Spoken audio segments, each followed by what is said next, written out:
सीधा बताता हूँ आपको, जिन वर्ड्स के आखिर में AGE होता है उन्हें आप नाउन कह सकते हैं।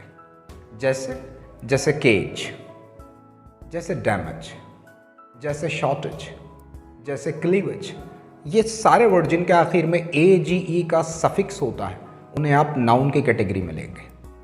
इसी तरह से वो वर्ड्स जिनके आखिर में SION आता है, जैसे विजन, टेलीविजन, इस तरह से वो वर्ड्स भी हमेशा नाउन की कैटेगरी में आएंगे।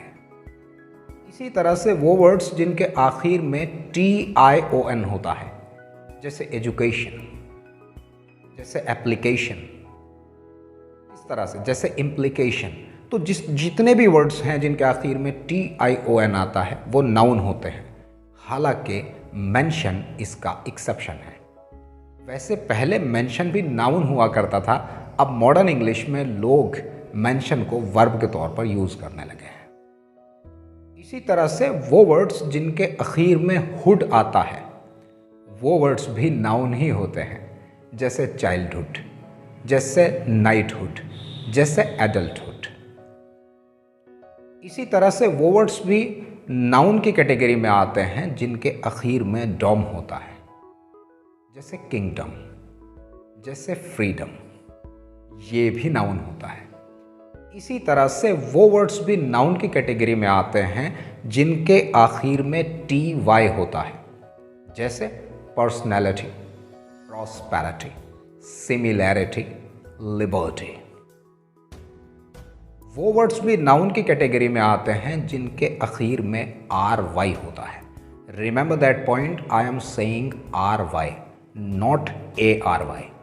तो जिनके आखिर में RY होता है वो भी अक्सर नाउन होते हैं, जैसे शिवेल्री, जैसे स्लेवरी, जैसे मिनिस्ट्री, जैसे रिवेलरी। दोस्तों, वो शब्द भी नाउन ही होते हैं जिनके आखिर में शिप आता है। वैसे शिप भी नाउन ही होता है, वो पानी वाला शिप, जैसे फ्रेंडशिप, जैसे पार्टनरशिप, ये नाउन ही होंगे।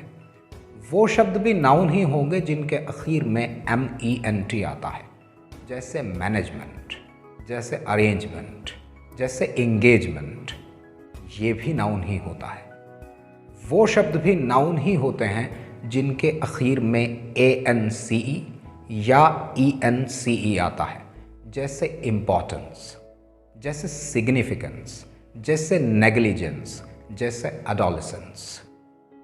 वो शब्द भी नाउन ही होते हैं जिनके आखिर में TH आता है, जैसे डेथ, जैसे डेप्थ, जैसे हेल्थ, जैसे वेल्थ। ये शब्द भी नाउन ही होते हैं। वो शब्द भी 100% नाउन होते हैं जिनके आखिर में TUTE या TUDE आता है, जैसे एप्टीट्यूड, जैसे सब्स्टिट्यूट। एक चीज़ और आपको बता दूं, ऐसे शब्द जो ICE पे ख़त्म होते हैं अक्सर अक्सर अक्सर नाउन हुआ करते हैं, जैसे प्रैक्टिस, जैसे एडवाइस।